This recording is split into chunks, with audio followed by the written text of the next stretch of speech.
Hello viewers, এই যে আমার পিছনে যে ঝর্ণাটা দেখতে পাচ্ছেন, এই যে বিশাল যে ঝর্ণা, এটা হচ্ছে মৌলভীবাজার মাধবকুণ্ড ঝর্ণা বলে।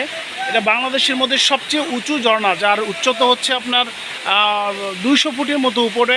200 ফুট উচ্চতা থেকে এই ঝর্ণাটা আপনি দেখতে পাচ্ছেন, লেকের মধ্যে পানি পড়ছে।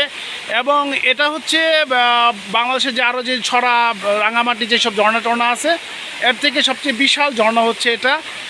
আর এই জায়গাটার অবস্থান হচ্ছে মৌলভীবাজার শহর থেকে আপনার 32 কিলোমিটার ভিতরে। 32 কিলোমিটার ভিতরে বড়নগর উপজেলাতে পড়ছে। মাধবকুণ্ড জলপ্রপাত নামে এটা সর্বাধিক পরিচিত। তো আজকে চলে আসছি আমাদের দেশের বৃহত্তম একটি ঝর্ণার ধার প্রান্তে আমি দাঁড়িয়ে আছি। আপনারা দেখতে পাচ্ছেন চমৎকার কিন্তু ঝর্ণার পানি যেই কবির লেখার মতো যে ঝরঝর নির্ঝর করে একাধারে পড়ছে তো পড়ছে, রাত নেই দিন নেই। তো এখন যেহেতু রেনি সিজন এখনও পুরোপুরি শুরু হয়নি, রেনি সিজনে যদি আপনার কেউ আসে তাহলে এরকম ঝর্ণার সুন্দর দৃষ্টিনন্দন দৃশ্য আপনারা উপভোগ করতে পারবেন। অন্যথায় যদি শীতকালীন ভ্রমণে কেউ মাধবকুণ্ড চলে আসে তাহলে সেক্ষেত্রে পানিটা একটু কম থাকে।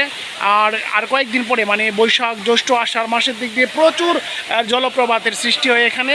আপনারা দেখতে পাচ্ছেন যে আমি এখন মাধবকুণ্ড যে জলপ্রপাত, সেই জলপ্রপাতের সামনে কিন্তু দাঁড়িয়ে আছি। কি মনোরম দৃশ্য এবং চমৎকার নৈসর্গিক দৃশ্য, কিন্তু এখানে না আসলে সেটা উপভোগ করা যাবে না। তো আজকে এই পর্যন্তই, আবারও নতুন এপিসোড দেখা হবে। আল্লাহ হাফিজ।